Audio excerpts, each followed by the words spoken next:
아니, 있어. 있어? 그지? 몰라. 전 알아요. 아니야, 넌 몰라. Assalamualaikum warahmatullahi wabarakatuh. Selamat datang di Apa Channel dan selamat menonton untuk kalian semua. Kali ini ada Badlands Hunters. Film yang dirilis tahun 2024 ini dibintangi oleh Ma Dong-suk yang tampil sebagai pemeran utama di film ini.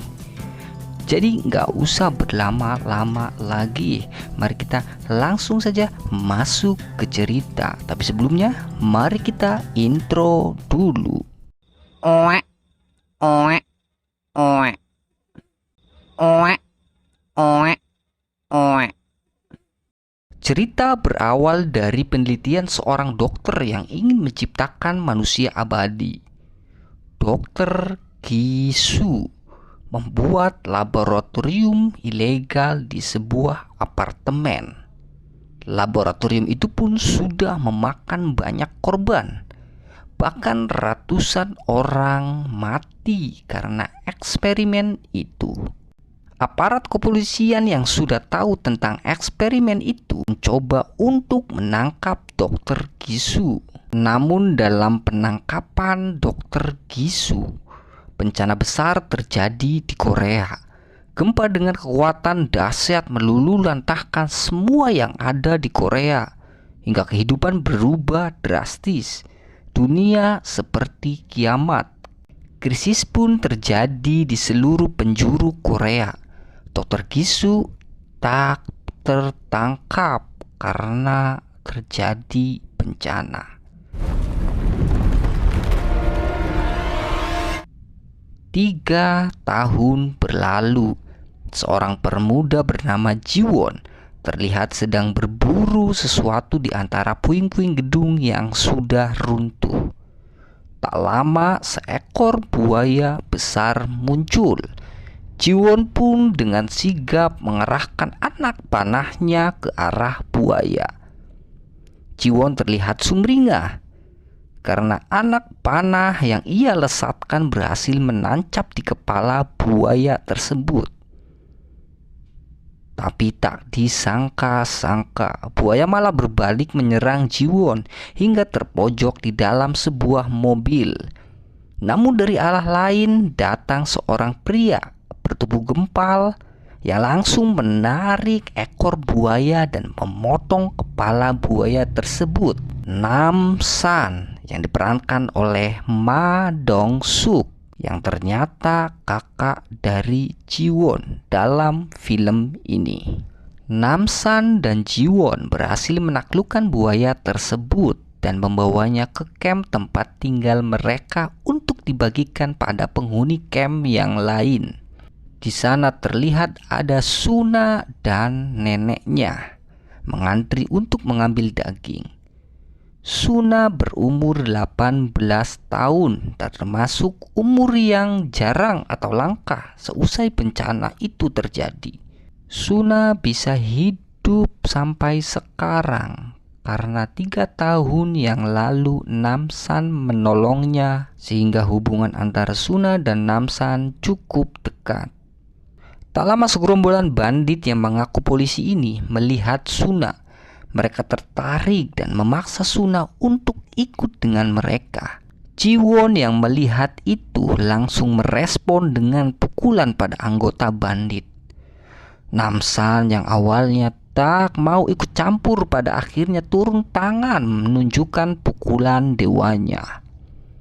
Satu persatu bandit-bandit babak belur di tangan Namsan.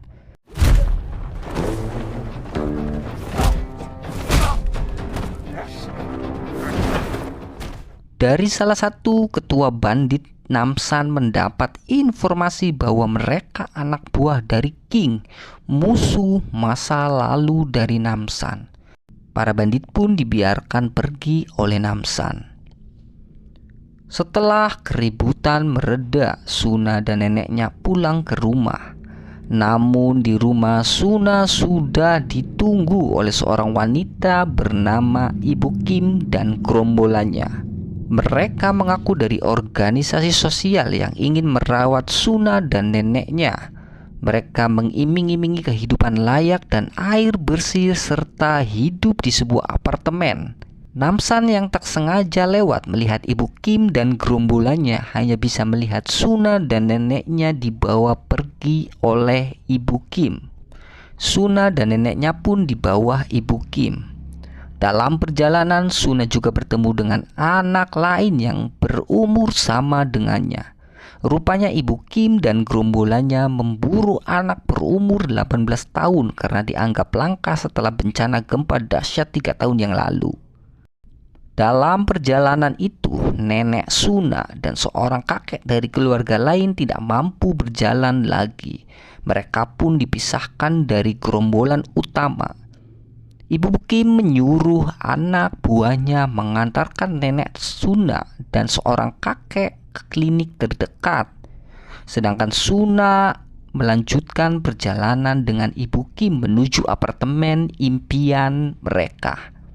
Nenek Suna dan kakek ternyata tidak diantar ke sebuah klinik. Mereka digiring ke sebuah reruntuhan bekas gedung dan dieksekusi di sana. Kakek dijatuhkan ke sebuah lubang dan nenek Suna ditusuk lehernya. Dalam eksekusi itu, Namsan dan Jiwon yang sedang berburu tak sengaja melihat itu semua. Baku hantam antara Namsan, Jiwon dengan anak buah Ibu Kim pun tak terelakkan. Namsan dan Jiwon kewalahan menghadapi dua orang ini. Mereka berdua terkaget melihat anak buah Ibu Kim yang tidak seperti manusia pada umumnya. Mereka seperti monster yang tidak bisa mati. Tak lama seorang wanita datang dan menolong Namsan dan Jiwon. Dia adalah Sersan Lee, mantan pasukan khusus yang bertugas mengevakuasi warga yang tersisa setelah bencana gempa dahsyat 3 tahun lalu. Sersan Lee bercerita pada Namsan dan Jiwon bahwa dua orang yang mereka hadapi tadi ialah manusia hasil eksperimen dari Dr. Gisun. Mereka sudah disuntik serum oleh Dr. Gisun dan tidak akan mati sebelum menebas kepalanya atau menghancurkan kepalanya. Sersan Lee pun bercerita 2 tahun yang lalu, salah satu apartemen yang tersisa di Korea yang dijadikan markas pasukan khusus dan tempat mengevakuasi warga yang masih hidup. Di sana datanglah Dr. Gisu membawa serum hasil penelitiannya. Salah satu anggota pasukan khusus bernama Kapten Kwon tertarik dengan serum itu dan memilih mengkhianati Sersan Lee. Kapten Kwon pun menyetujui ide untuk mengembangkan serum Dr. Gisu dan menjadikan apartemen itu markas atau laboratorium eksperimen Dr. Gisu. Sersan Lee yang menentang eksperimen itu hampir mati ditembak oleh Kapten Kwon. Untung saja Sersan Lee bisa kabur dan menyelamatkan diri. Setelah bercerita panjang lebar tentang apartemen yang dituju Suna tadi, Sersan Lee meminta bantuan pada Namsan dan Jiwon untuk menghentikan kegilaan dari Dr. Gisu. Mendengar itu, Namsan dan Jiwon setuju untuk bekerja sama dengan Sersan Lee. Tujuan utama dari Namsan dan Jiwon tentunya ingin menjemput Suna agar tidak menjadi bahan eksperimen dari Dr. Gisu. Strategi pun diatur oleh Namsan dan Sersan Lee.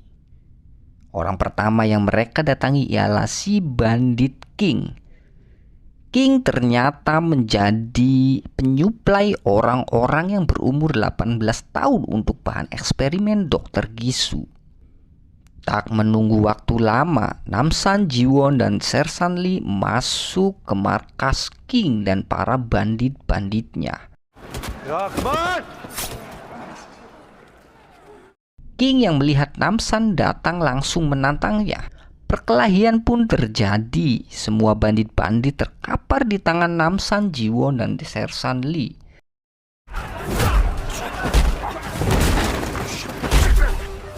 좀 자고 있어.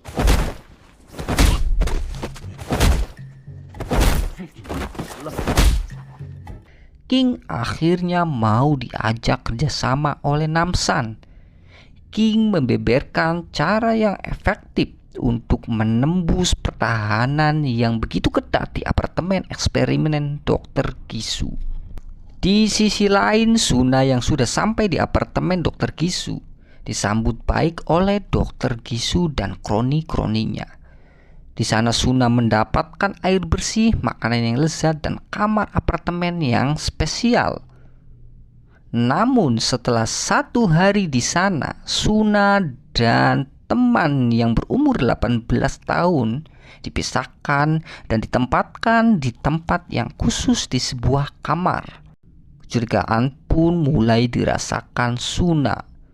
Kecurigaan itu muncul karena perlakuan khusus kepadanya dan anak-anak yang dipisahkan dari orang tuanya, hingga air minum yang harus dikonsumsi tepat waktu. Kecurigaan itu pun bertambah ketika Suna melihat luka sayatan di belakang telinga anak-anak yang lain di kelasnya. Hingga pada akhirnya kecurigaan Suna semakin menguat ketika Suna menanyakan neneknya yang tak kunjung datang. Ibu Kim selalu memberikan alasan dan jawaban yang berbeda-beda pada setiap pertanyaan Suna.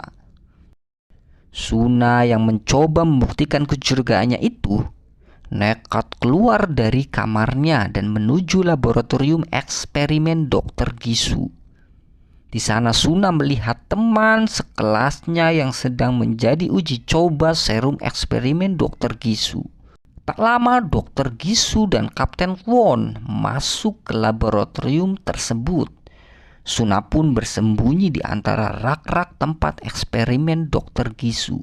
Di sana Suna menyaksikan sendiri temannya mati akibat eksperimen Dr. Gisu, sedangkan orang tua dari temannya itu dibunuh dengan sadis.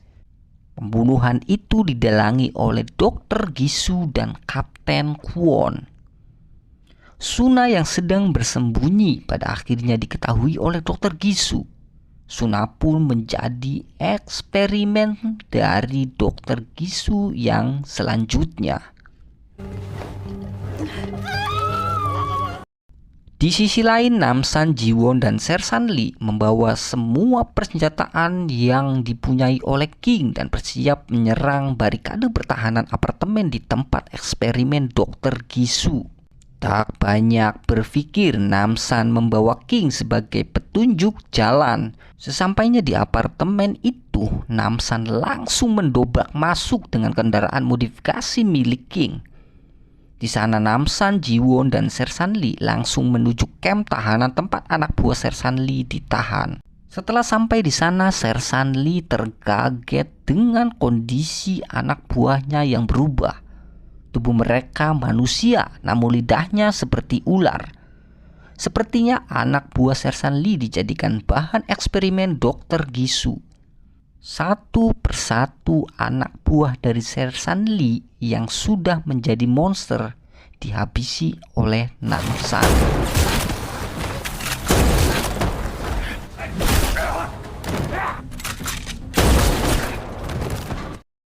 Namsan, Jiwon, dan Sersan Lee yang sedang terkepung akhirnya berbagi tugas. Namsan akan membereskan semua anak buah dari Kapten Kwon, sedangkan Jiwon dan Sersan Lee bertugas mencari Suna. Dan selanjutnya kita akan menonton aksi Namsan membereskan satu persatu anak buah Kapten Kwon.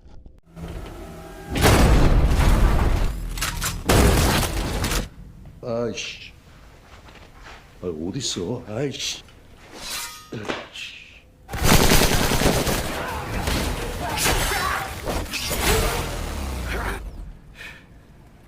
Dalam perjalanan mencari Suna, Sersan Lee bertemu dengan Kapten Kwon. Mereka berdua pun bertarung. Hingga pada akhirnya, Sersan Lee berhasil melukai Kapten Kwon. Namun luka itu tak berdampak apapun pada Kapten Kwon. Justru Sersan Lee terpojok, ditusuk, dan dilempar keluar apartemen hingga tak sadarkan diri.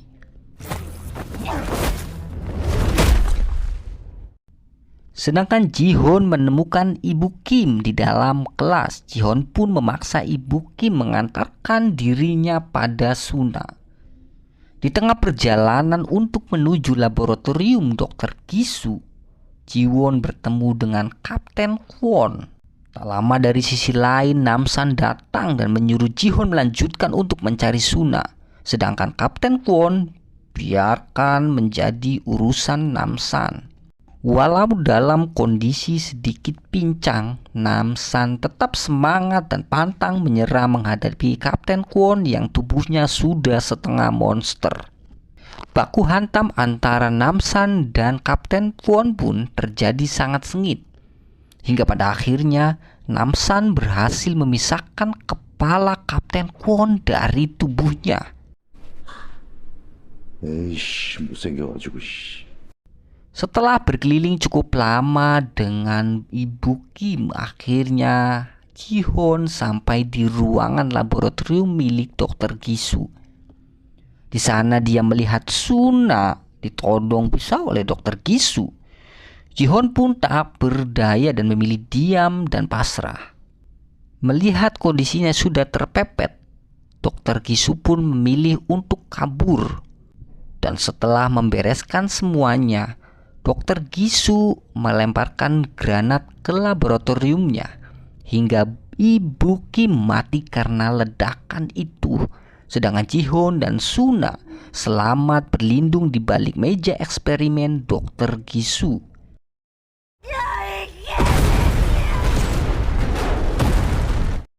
Tak lama, Namsan datang dan langsung menolong mereka berdua. Di luar apartemen terjadi keributan. Dr. Gisu yang hendak kabur ditahan penghuni apartemen yang mempertanyakan nasib anak-anaknya. Dr. Gisu pun marah. Mukanya berubah seperti monster dan menembakkan senjata ke segala arah hingga beberapa penghuni apartemen meninggal. Hingga pada akhirnya Namsan datang dan mengakhiri semuanya.